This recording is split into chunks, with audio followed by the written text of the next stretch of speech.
자, 이제 오늘 말씀은 우리 지난주에 이어서 두 번째 우리 목적인 교제에 대한 말씀을 나누도록 하겠습니다. 자, 첫 번째 우리가 목적에 대한 삶을 배울 때 우리가 왜 이 세상에 존재하는가, 우리가 7일 동안에 우리 존재의 목적이 뭔지를 서론으로 말씀드리고, 그 다음에 첫 번째 목적이 예배.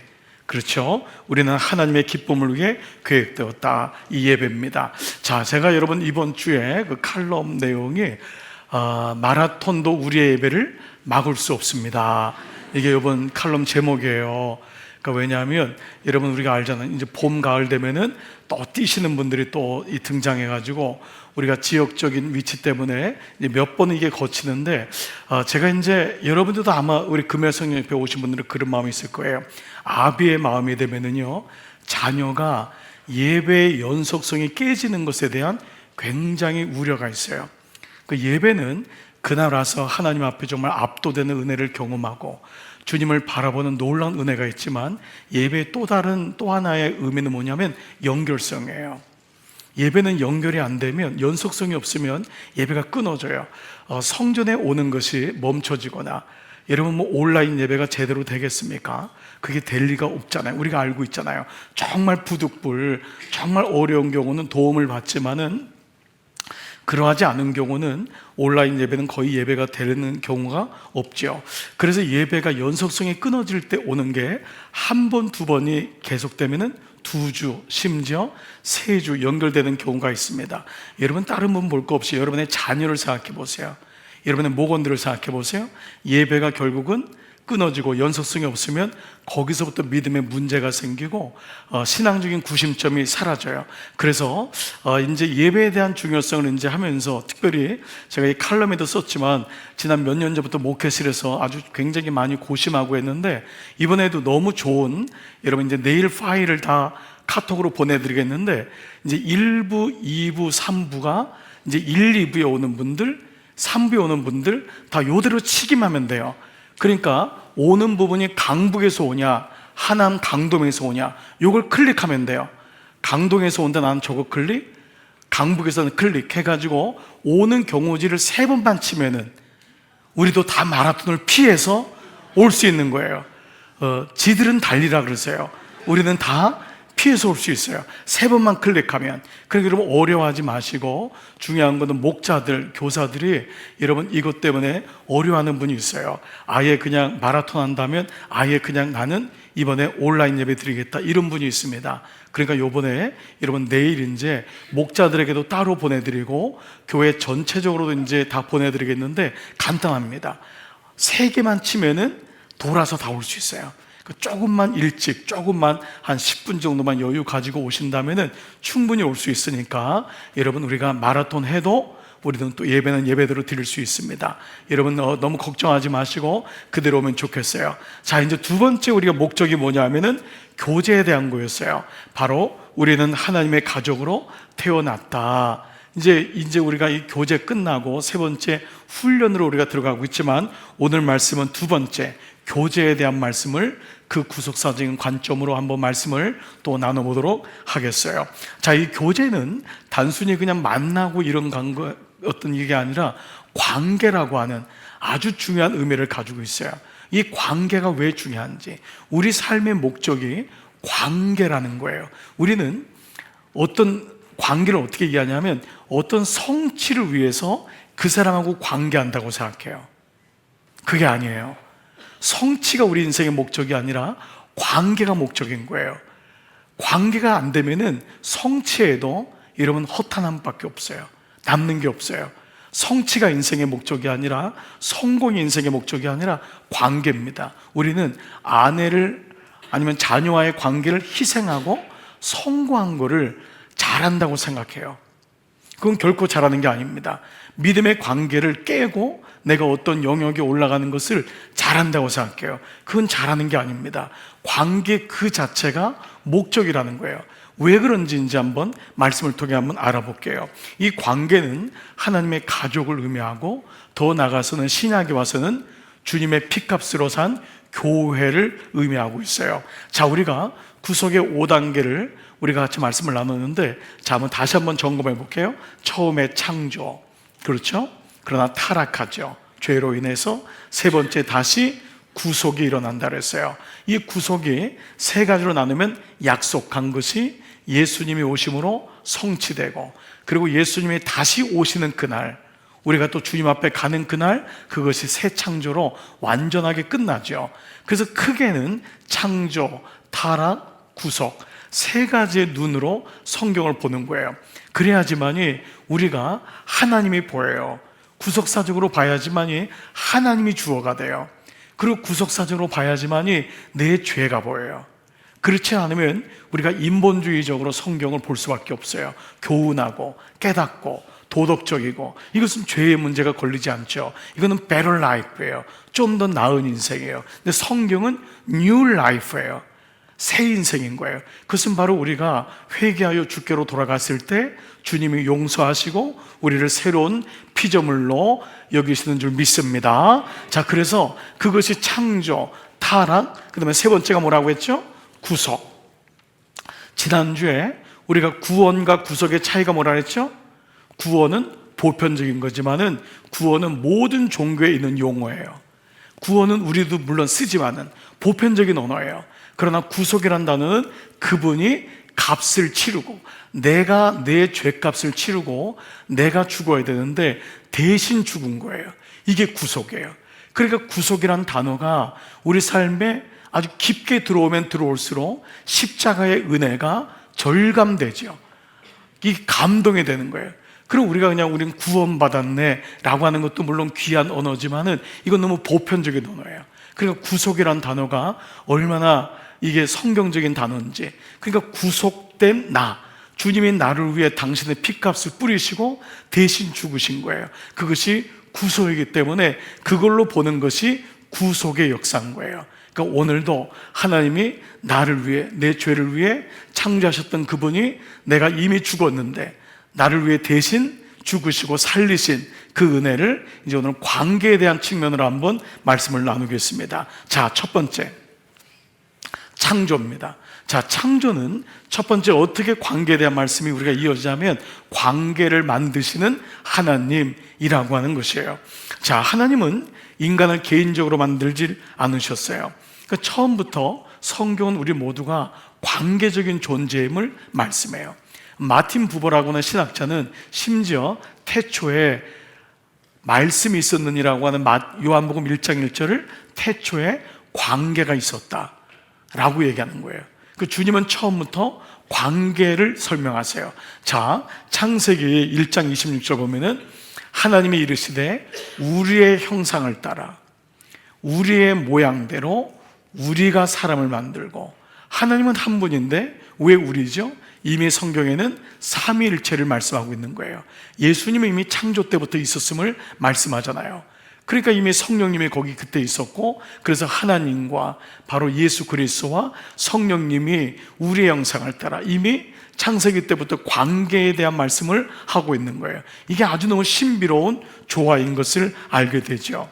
자, 그래서 우리 모두가 관계적인 존재인데 하나님이 아담을 지은 다음에 그냥 놔두질 않으셨어요. 자, 관계적으로 어떻게 했죠? 2장 18절 보니까 다 같이 시작. 사람이 혼자 사는 것이 좋지 아니하니. 네, 이것은 결혼에 대한 시작이기도 하지만 태초부터 인간은 혼자 지내는 관계가 아니에요.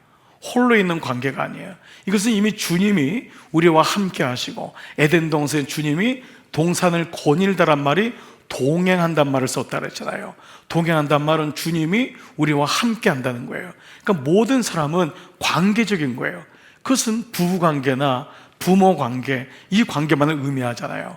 모든 사람은 홀로 살 수 있는 관계가 아니에요. 그래서 공동체적인 이 부르심으로 우리를 불렀다고 하는, 그래서 이것이 처음부터 관계가 있는데, 우리가 이 에덴 동산에는 세 가지 관계가 있어요. 그 세 가지 관계를 주님이 만드셨고 이루셨고, 이것이 죄로 인해 타락된 것을 이제 보게 됩니다. 자, 첫 번째는 하나님과의 관계예요. 이 첫 번째 나오는 것이죠. 말씀드린 대로 하나님이 에덴 동산에서 거닐다 그랬어요. 거닐다는 것은 동행한다는 거죠. 주님이 아담과 동행했다는 거예요. 그러니까 하나님 입장에서 봐도 아담과 동행하고, 또 아담 입장에서 봐도 하나님이 나와 함께 거니시는 거예요. 첫 번째 관계가 하나님과의 관계예요. 아담은 혼자 있는 관계가 아니에요. 하나님이 나를 창조하신 거예요. 그래서 하나님과의 관계가 처음 에덴 동산에서 이루어지죠. 자, 두 번째, 바로 사랑과의 관계예요. 하나님이 아담을 만드셨지만 독처하는 게 좋지 않다 해서 하와를 만들어요. 그런데 이 아담과 하와의 관계를 보세요. 여러분, 처음에 아담이 하와를 준다고 했더니 뭐라 그러죠? 이는 내 뼈 중에 뼈요 살 중에 살이라고 합니다. 이건 굉장히 놀라운 고백인 거예요. 그 관계가 얼마나 아름다운지를 얘기하죠. 아내와 합하여 둘이 한 몸을 이룰지어다. 원 바디가 되는 거예요. 한 몸이 이루어져요. 그들이 벗었으나 그들이 부끄러워하지 아니하도다. 이것은 관계가 얼마나 귀하고 완성된 모습이 어떤지를 보여줘요. 험담하는 거 없어요. 뒷담화도 없어요. 서로 어떤 죄를 투사하는 것도 없어요. 이 아담과 사랑과의 관계도 너무 아름다운 관계예요. 하나님과의 관계가 그렇듯이 사람과 사람의 관계도 완전한 관계가 처음에 나오는 창조의 관계예요. 자, 세 번째는 뭘까요? 바로 피조물과의 관계예요.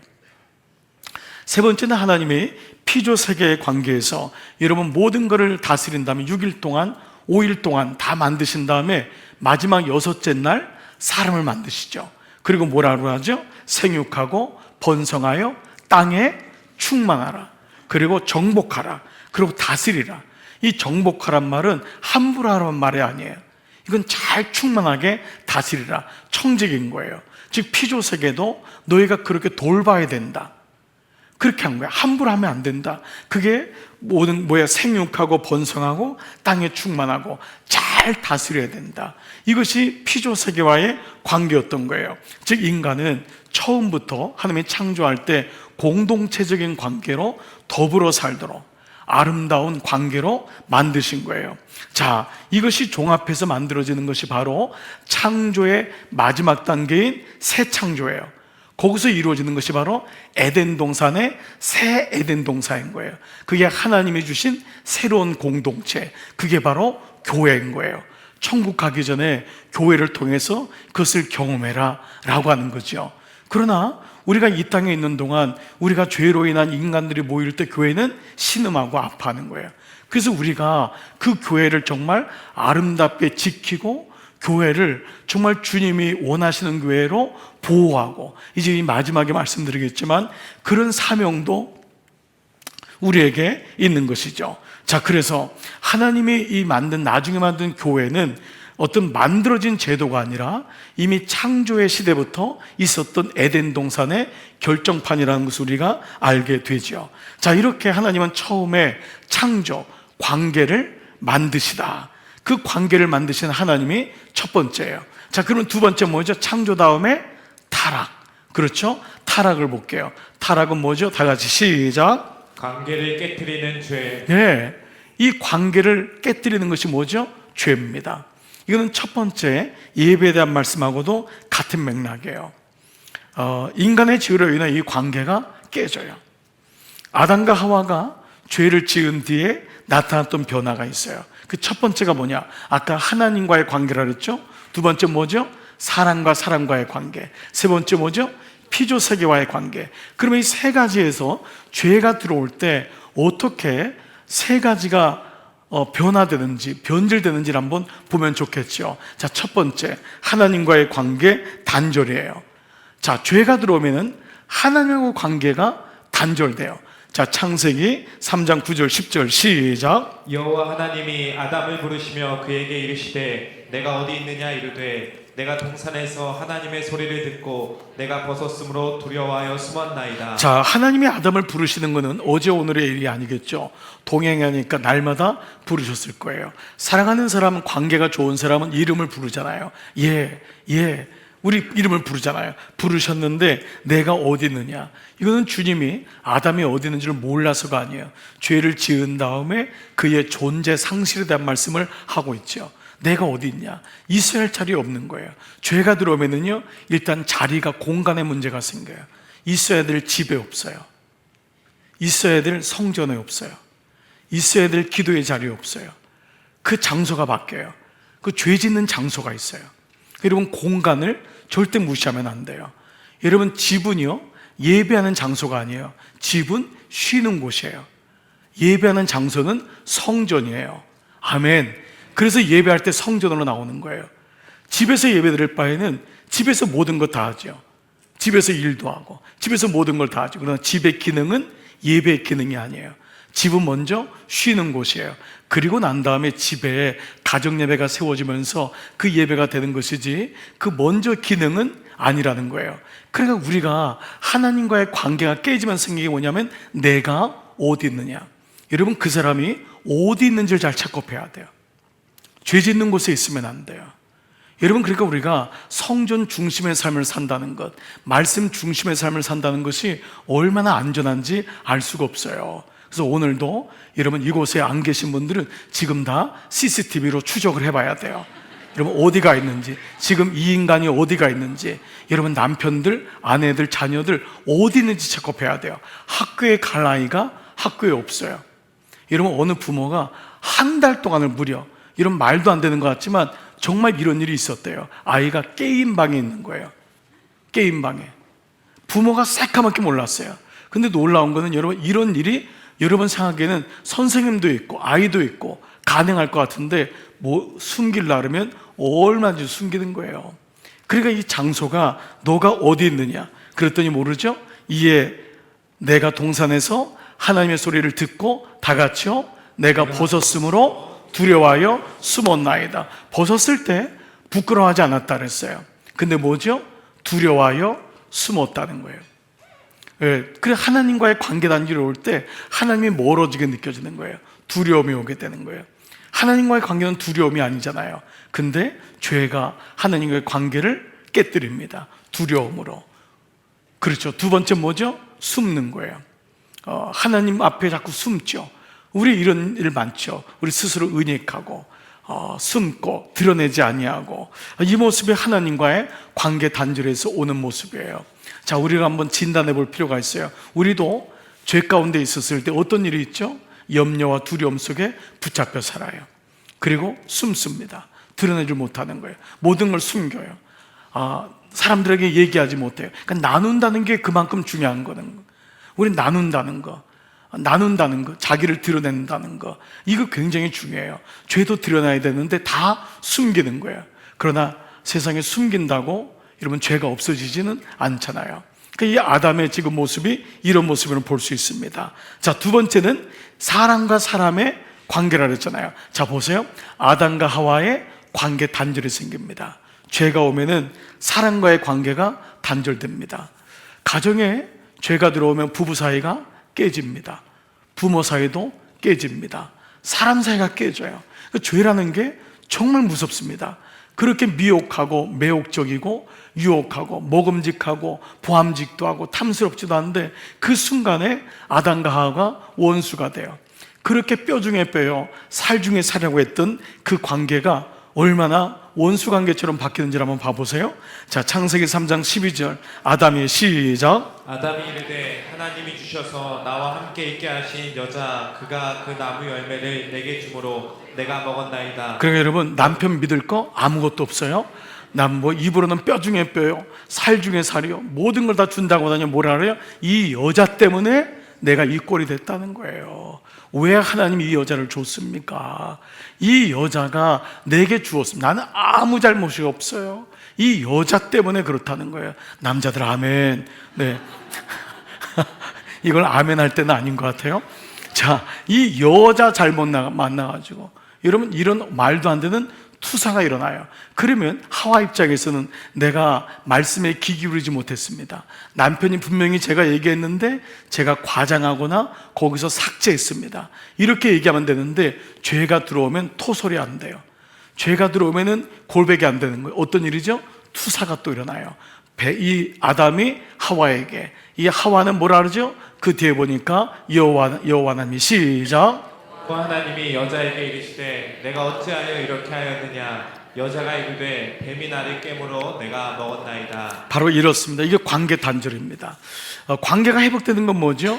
내가 잘못했어, 내가 죄를 졌어, 이겁니다. 근데 이게 여러분 죽기보다 어려운 걸 아시죠? 참 어려워요. 가정이 회복되는 것은 한 사람이 잘못을 인정해야 되는데 이게 어려워요.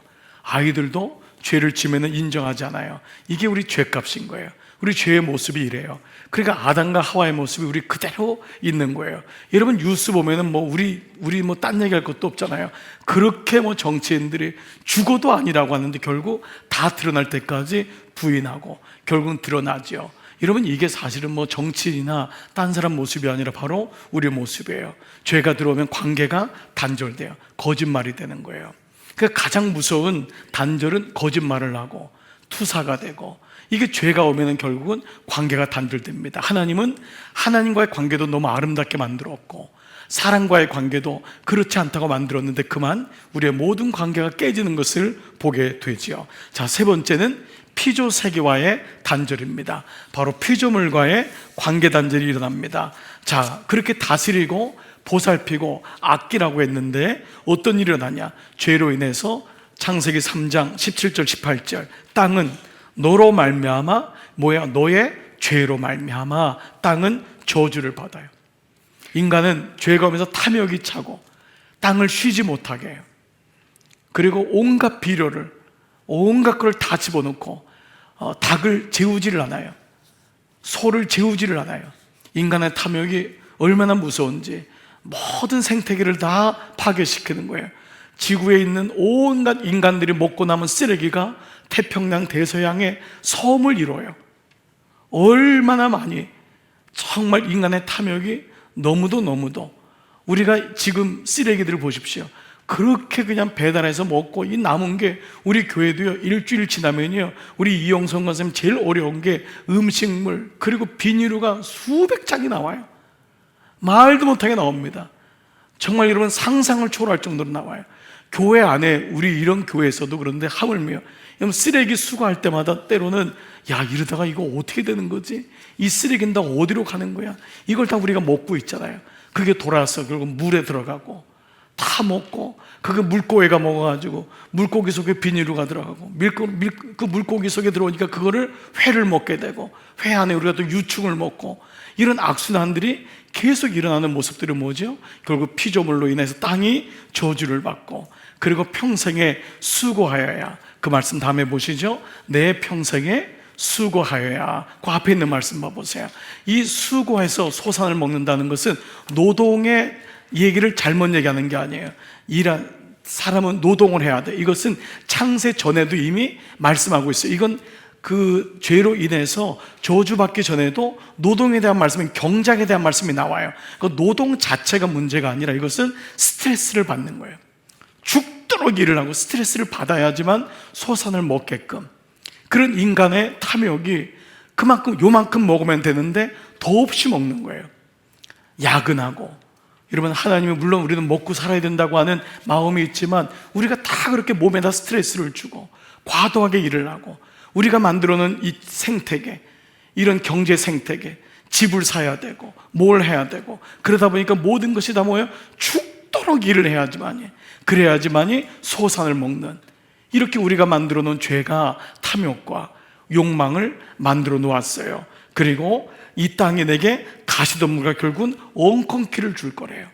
땅이 우리가 그렇게 한 결과가 이렇게 된다는 것입니다. 즉 첫 번째는 창조에 하나님이 관계를 만드신 하나님이지만 두 번째, 죄가 오면서 관계가 깨졌어요. 그러니까 죄는 하나님과의 관계를 깨고, 다시 여러분 생각하셔야 돼요. 죄는 사람과의 관계를 깹니다. 여러분, 이 죄는 절대 부부관계에 들어가면 관계를 깨요. 부모 관계도 마찬가지예요. 교인 관계도 마찬가지예요. 정말 이런 죄를 쉽게 생각하시면 안 돼요. 그리고 피조물 세계를, 관계를 이렇게 단절시켜요. 자, 창세기 3장 이후 인간의 역사는 계속해서 관계의 단절, 이 관계 파괴가 일어나요. 가인이 아벨을 쳐 죽입니다. 형제인데 이 관계가 결국은 아벨을 죽이죠. 이후 하나님이 노아를 통해서 공동체를 세우지만은 아버지의 허물을 덮지 않았던 함의 자손들이 또 하나님을 대적해요. 이것이 역사예요. 그래서 하나님을 대적하는데, 자, 창세기 10장 6절로 16절 보면은요, 함의 아들은, 함이 누구냐면 아버지의 허물을 덮지 않으므로, 허물을 덮지 않았다는 것은 그건 죄가 개입했다는 말이거든요. 결국 뭐냐면 그의 자손이 구스와 미스라임과 북과 가나안, 여러분들이 알고 있는 가나안은 여러분, 하나님이 이 땅을 멸하라고 했던 건, 이 가나안이 여러분 잘못해서가 아니라 가나안이 죄를 회개하지 않는 거예요. 그렇게 기회를 줬는데도 결국은 회개하지 않을 때 이 죄가 관영함에 이 가나안이 무너지게 되는 그 가나안이고, 구스가 니므롯, 이 니므롯을 낳는데, 니므롯이 뭐냐 하면은요, 보세요, 그 다음 구절에요, 그가 여호와 앞에서 용감한 사냥꾼이 되었으므로, 이거 번역이 이렇게 되어 있어서 헷갈리는데, 이거는 여호와 앞이 아니라 against God이에요. 하나님을 대적한 첫 번째 사냥꾼이 되었단 말이에요. 하나님을 대적한 사람이 바로 니므롯입니다. 그래서 모든 바벨론 신화에서의 모든 신에 처음 나오는 사람이 누구냐면 니므롯이에요. 이 니므롯이 만든 도시가 바벨성이에요. 바벨탑. 그래서 그 땅에서 아수르, 이 아수르가 우리가 알고 있는 아시리아, 하나님을 대적했던 나라, 그리고 니느웨, 그리고 르호보달, 갈라와, 그리고 니느웨와 갈라사의 레선을 건설했으니 큰 성읍이다. 바로 바벨탑이 되는 이런 일들이 계속 일어나고 있습니다. 결국 죄의 본질은 하나님을 떠나게 되고, 모든 관계를 깨뜨리고 전쟁을 하게 되고, 서로 쳐 죽이고 큰 성을 만들게 되고, 결국 하나님을 대적하는 공동체를 세우게 되죠. 자, 이런 가운데 세 번째 구속사적인 관점 뭐죠? 구속.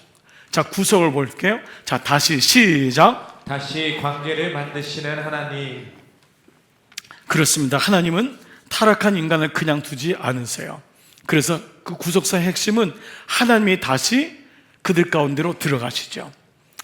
놔둬도 되는데, 그렇게 멸망받다가 죽어도 되는데 하나님이 그 성 안으로 들어가요.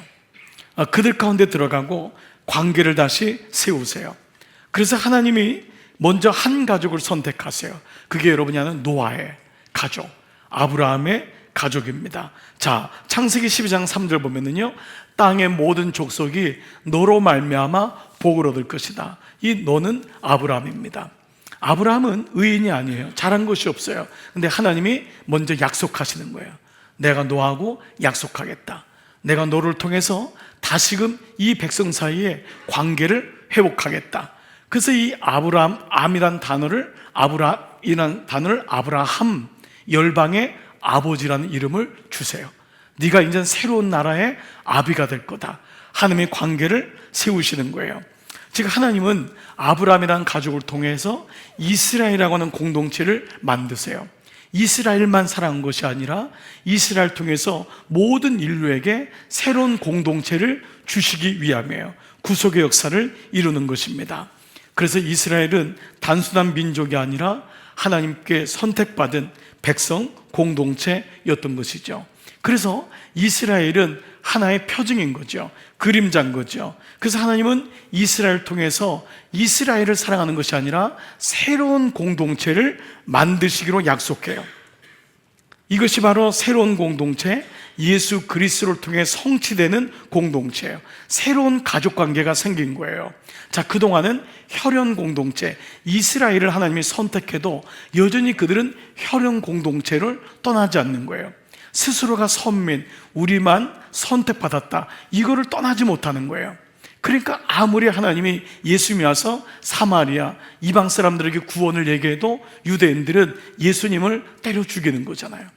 너희를 통해서 사방 이스라엘과 너희가 성령을 받으면은 예루살렘과 유대와 사마리아와 땅끝까지 모든 세계가 다 구원을 받을 거다. 그걸 위해서 내가 너희를 세운 거다 라고 하는데 그들은 절대 그럴 수가 없어요. 왜냐하면 여전히 혈연 공동체에 머물러 있기 때문에.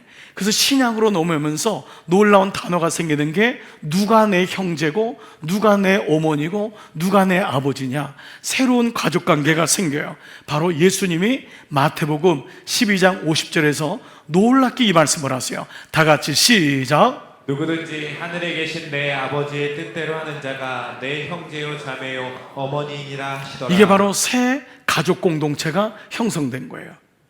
새로운 가족이 만들어진 거예요. 혈연이 아니라 믿음으로 가족이 되는 영 가족이 만들어진 거예요. 즉 십자가를 통해 하나님은 예수 그리스도를 통해서 우리에게 너희가 십자가 예수 그리스도를 믿음으로 하나님의 자녀가 되는 권세를 주신 줄 믿습니다. 이게 우리가 알고 있는 분명한 복음이잖아요. 그래서 바울이 이것을 가리켜서 양자됨이라고 했던 거예요. 양자됨. 이스라엘만 하나님의 자녀가 아니다. 우리 모두가 예수님을 믿기만 하면 하나님의 자녀가 된다는 양자 이론, 양자됨이라고 하는 놀라운 복음을 우리에게 설명하고 있어요. 자, 로마서 8장이 여러분 로마서 중에서 가장 중요한 16장 중에 그 8장이 가장 중요한데 8장에서도 가장 중요한 게 8장 15절이라고 했어요. 그래서 이 8장 15절은 우리나라를 위해서 만들어진 거다. 8.15 복음. 이 8.15 복음을 보세요. 다 같이 한번 읽어볼게요. 시작. 너희는 다시 무서워하는 종의 영을 받지 아니하고 양자의 영을 받았으므로 우리가 아빠 아버지라고 부르짖느니라. 이게 정말 놀라운 일이에요. 로마서 8장, 그것도 8장 15절에 우리를 정말 자유케 하는 완전한 자유. 너희는 종이 아니야. 그동안 하나님을 어떻게 섬겼죠? 무서워하는 종의 영으로 섬긴 거예요. 왜냐하면 죄 때문에, 죄로 인해서 율법을 아무리 지켜도 하나님은 우리에게는 아버님인 거예요. 멀리 있는 그분. 그리고 우린 종인 거예요.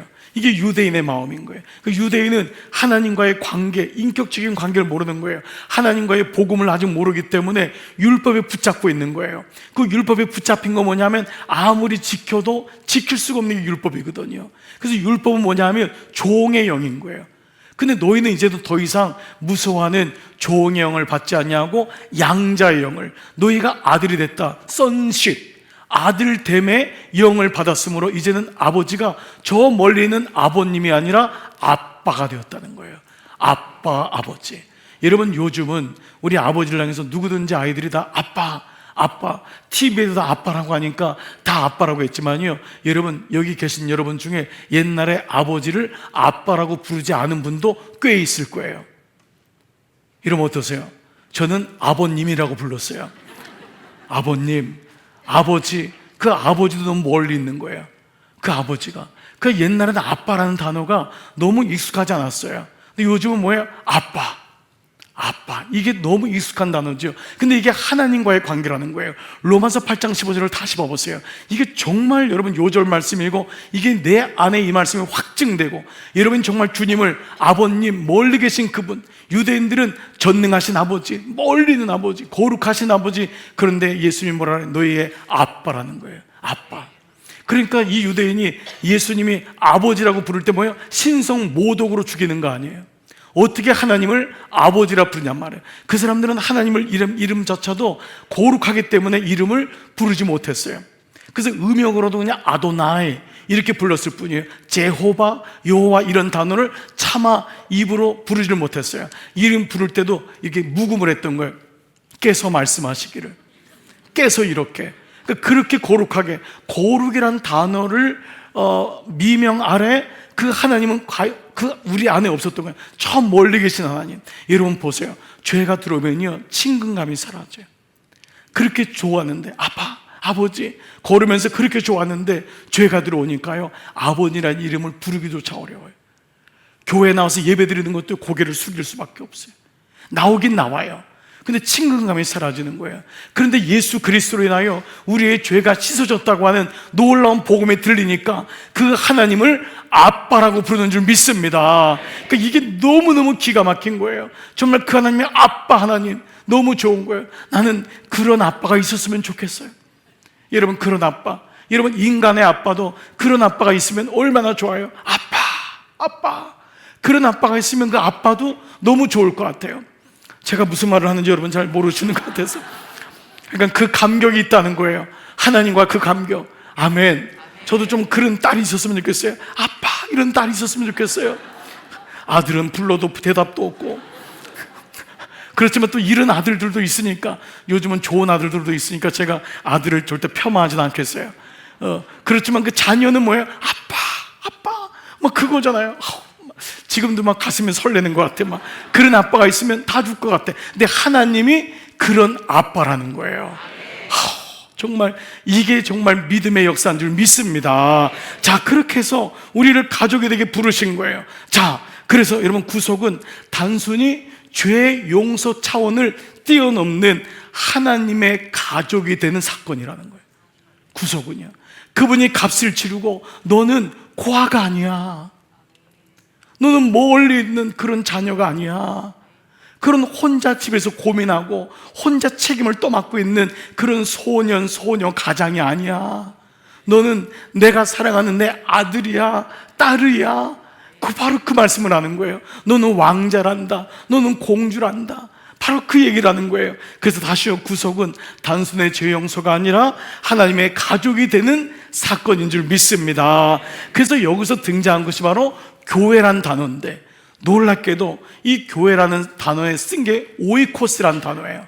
오이코스. 물론 에클레시아라는 단어가 있지만 오이코스란 말을 굉장히 많이 써요. 근데 오이코스가 교회란 단어도 있지만 원래 쓰는 말이 뭐냐면 가족이에요.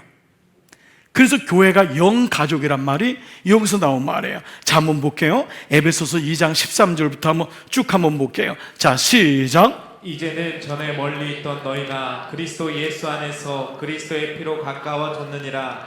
그는 우리의 화평이신지라. 둘로 하나를 만드사 원수된 것 곧 중간에 마친담을 자기 육체로 허시고. 이런 무슨 말씀인지 아시죠? 너희가 이제는 그 앞에를 다시 한번 봐보세요.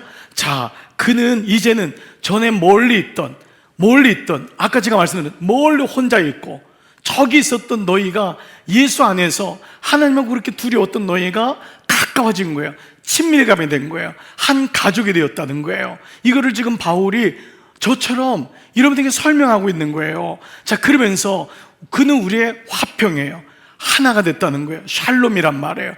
그런데 우리가 둘이었단 말이에요. 나눠졌다는 거예요. 하나님 따로, 나 따로, 아담 따로, 하와 따로, 이방인 따로, 유대인 따로, 우리가 다 따로 있는데 둘을 하나로 만드사 우리가 다 원수된 거예요. 무엇 때문에요?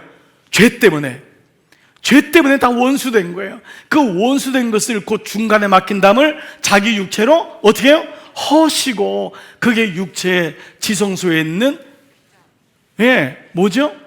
그 휘장이 위에서 아래로 씌어지니 이는 곧 그의 육체니라.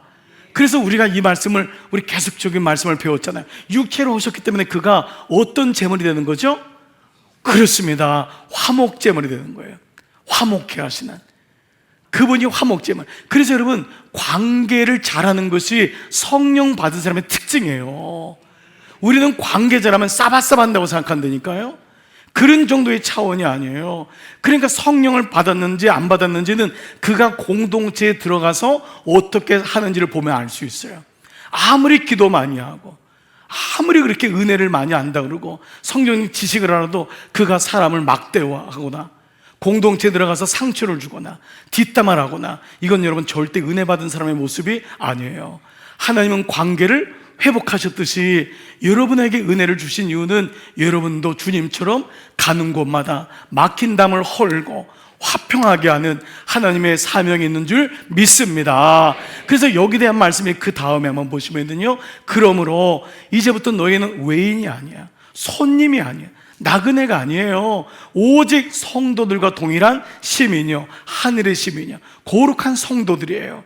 즉 무엇보다 하나님의 권속인데, 이 권속이 오이코스예요. 가족이란 말이에요. 너희가 하나님의 가족이 되었대요. 하나님이 내 아버지가 되고 내가 딸이 되고 아들이 되었대요.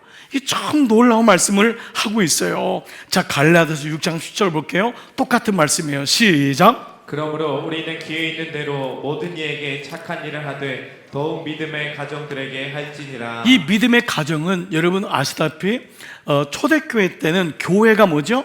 가정이고 가정이 교회예요. 이런 빌딩이 아니에요. 이런 건물이 아니에요. 거기는 어느 집의 문 하나가 교회인 거예요. 그 어느 집의 문 하나가 다 오이코스예요. 어느 가족의 문 하나가 다 오이코스예요. 그 가정에서 교회가 만들어진 거예요. 이걸 우리가 하는 게 바로 목장인 거예요. 목장이 여러분 가정에서 예배드리는 게 너무너무 귀중한 거예요. 그 가정에서 여러분이 성도들을 초청해서 같이 예배를 드리고, 물론 지금 아파트 때문에 뭐 주차 문제도 있고 또 이런 뭐 그런 게 있지만, 여러분이 목원들을 초청하고 목사님들을 초청해서 가정에서 예배 드릴 때 그 가정이 바로 오이코스가 되는 줄 믿습니다. 그 오이코스가 바로 가정이고 교회고 권속, 가족이란 단어가 바로 이 말이에요. 그래서 그 상황별로 문맥에 따라서 가정으로 혹은 가족으로 혹은 교회로 번역되지만, 모든 단어는 다 오이코스예요. 오원이 다 오이코스예요. 자, 이렇게 본다면은 이 집을 가리켜서 이제 디모데전서 3장 15절 보세요.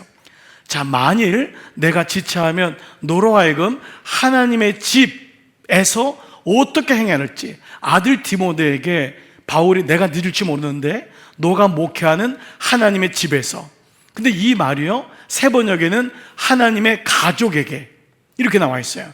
그러니까 가족, 교회, 가정 다 오이코스란 말이에요. 이해가 되시죠? 그러니까 하나님의 교회에서 어떻게 행해야 될지를 알게 하라 하미니, 그 다음에요, 이 집은, 이 교회잖아요. 이 집은 살아계신 하나님의 교회예요. 이 집인데 지금 모여있는 가정들, 이 가족들, 이 집은 살아계신 하나님의 교회요, 진리의 기둥과 터니라. 아멘. 그렇습니다. 이렇게 아주 명확하게 말씀을 하고 있는 거예요. 자, 이것이 바로 하나님의, 예수님의 이제 언약을 통해서 교회가 탄생되는 것을 우리가 보게 되죠. 자, 여러분, 가이사랴 빌립보에서 예수님이 언약을 약속을 하세요. 그 약속이 뭐냐면 교회를 세우겠다는 약속이에요. 그러니까 여러분, 교회는 이미 주님께서 이미 약속을 하신 거예요. 예수님과 예수님 돌아가신 다음에 세워진 게 교회가 아니라, 모양은 그때 세워졌지만 이미 교회를 예수님이 세우겠다고 말씀하셨어요. 가이사랴 빌립보 갔을 때 제자들에게 사람들이 나를 누구라 하냐, 그러니까 엘리야가 뭐 환생한 것 같습니다, 세례 요한인 것 같습니다, 선자 중에 하나인 것 같습니다 했더니, 너희는 나를 누구라 하냐 했더니 베드로가, 여러분 이거 말씀 많이 나눴잖아요. 주는 그리스도시요 살아계신 하나님의 아들이십니다. 예수님 놀란 거예요. 이 베드로가 너무 예수님 놀라게 많이 하는 거예요. 그렇게 그냥 난리를 치던 놈이 갑자기 그러니까, 이건 네가 한 게 아니다, 성령께서, 하나님께서 이 마음을 주셨구나. 그러면서 하셨던 말씀이 뭐예요? 자, 보세요. 자, 내가 내게 이르노니 너는 베드로인데 내가 이 반석 위에 내 교회를 세우겠다. 이미 약속하신 거예요. 내 교회를 세우겠다고. 근데 말씀드렸듯이 베드로는 헬라말로 페트로스예요. 반석은 페트라예요. 완전히 다른 말이에요. 페트로스는 쪼약돌이에요. 그야말로 짱돌인 거예요. 조그만 돌. 근데 이 페트라는 완전히 반석이에요. 주님이 세우시는 반석은 베드로 위에 세운 게 아니에요. 어디요죠? 이 반석. 어떤 반석이죠? 주는 그리스도시요 살아계신 하나님의 아들이십니다. 그 믿음의 말씀의 고백의 반석 위에다가 내 교회를 세우겠다고 하신 거예요. 아멘. 여러분, 이게 주님의 약속인 거예요. 그래서 주님은 우리에게 이 고백을 하는 분들을 통해서 교회가 세워지는 거예요. 아무나 와서 예배는 드릴 수 있지만, 여러분, 교인이 되는 것은 아무나, 성도가 되는 건 아무나 되는 게 아니에요. 주는 그리스도시요 살아계신 하나님의 아들이십니다. 이 고백 위에 우리 안에 진정한 교회가 세워지는 줄 믿습니다. 그런데 이 교회를 세우려니 뭐라 했죠? 그 다음에 음부의 권세가 뭐예요?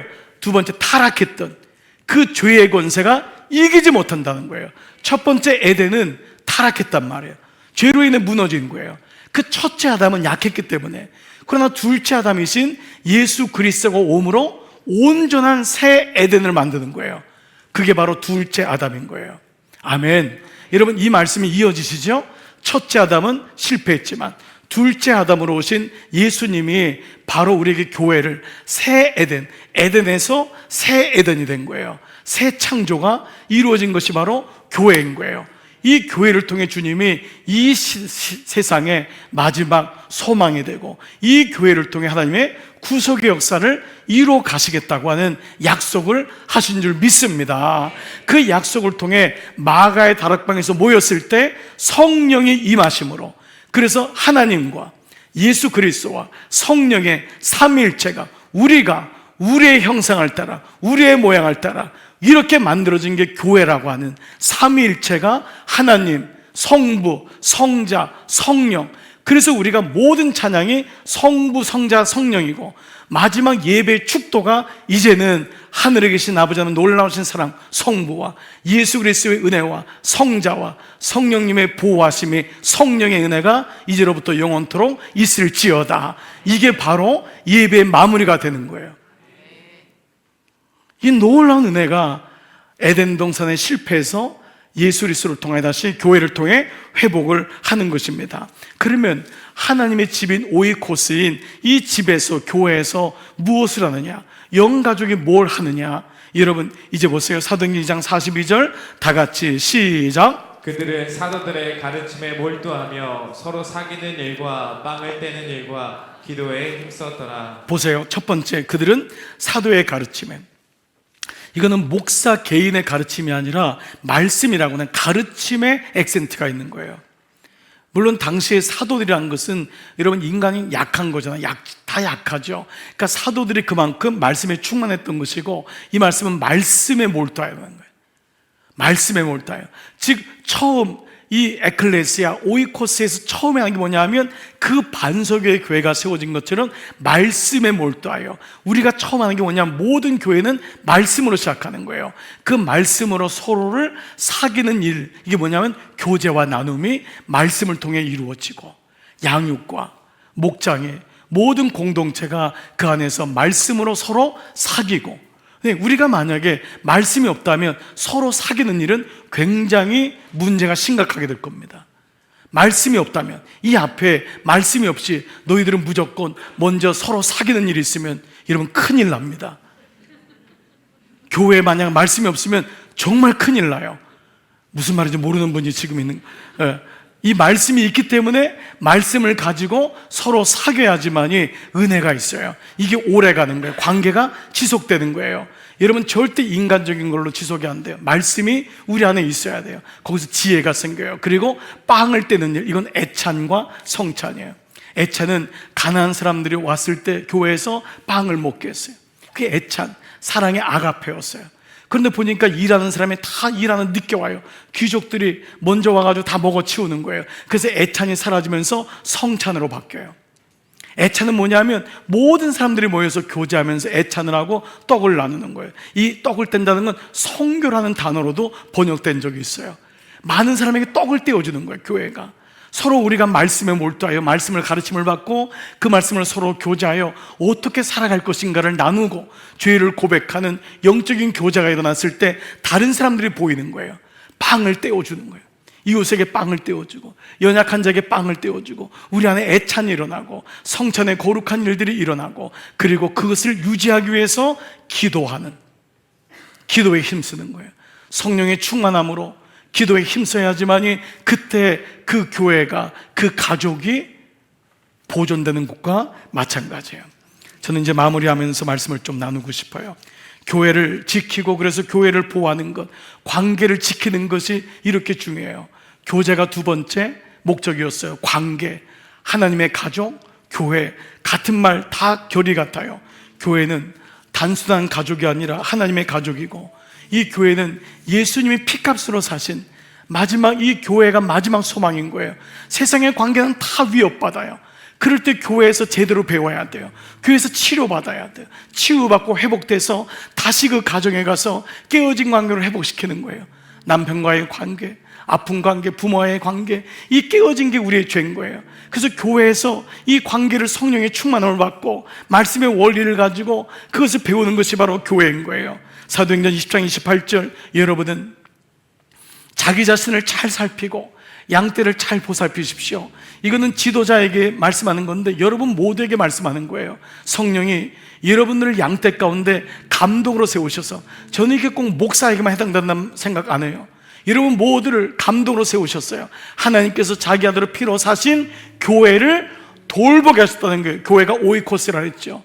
교회는 영가족, 교회는 관계, 교회는 가정, 그리고 예수님 피값을 하신 교회로, 이제 교회로 가보자고요. 이 교회 안에서 우리는 말씀을 배우는 거예요. 원리를. 이 교회 안에서 영가족이 생긴 거예요. 여기서 연습해가지고 세상으로 나가서 이 원리를 가지고 무너진 가정을 세우고 무너진 관계를 세우는 건데, 이 교회를 돌보게 하셨습니다. 교회를 주셨지만 돌보는 건 우리 책임이에요. 하나님이 교회를 주셨어요.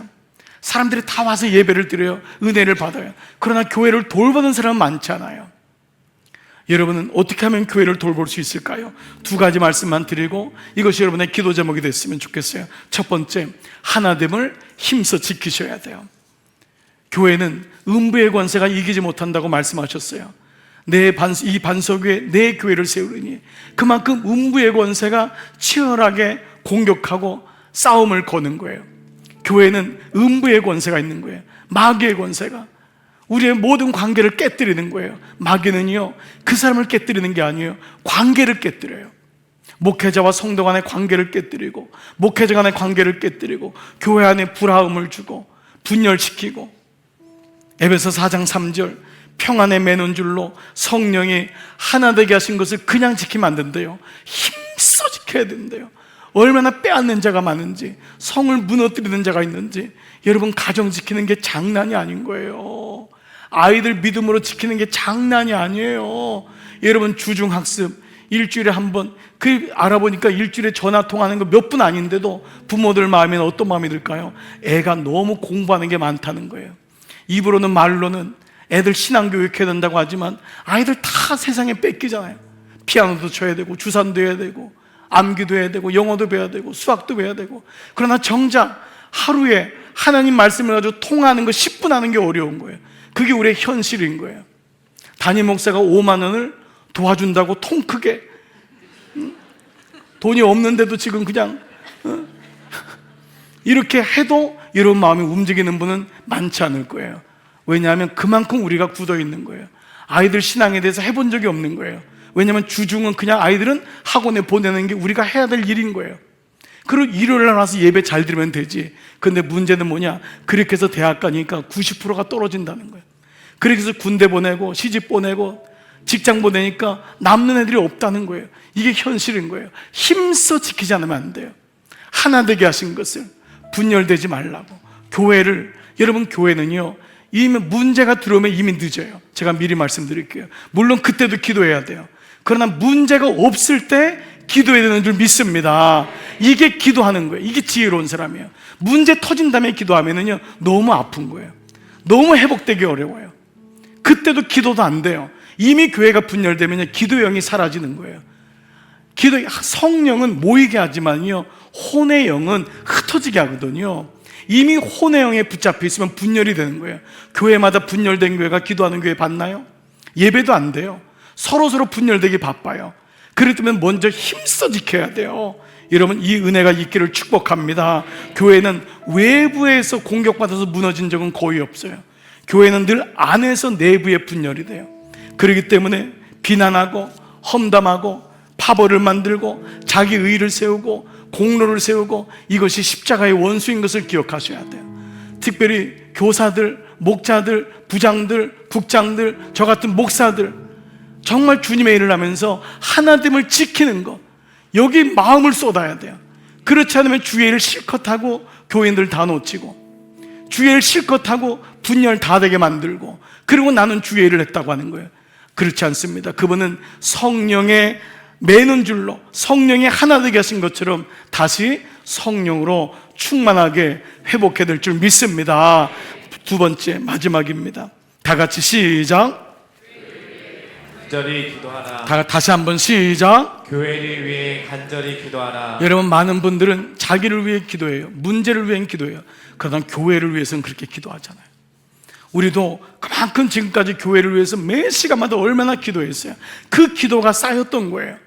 그러니까 지금부터도 정말 교회가 평안할 때, 교회가 은혜가 있을 때 이 은혜를 지키는 기도, 이게 정말 소중한 기도입니다.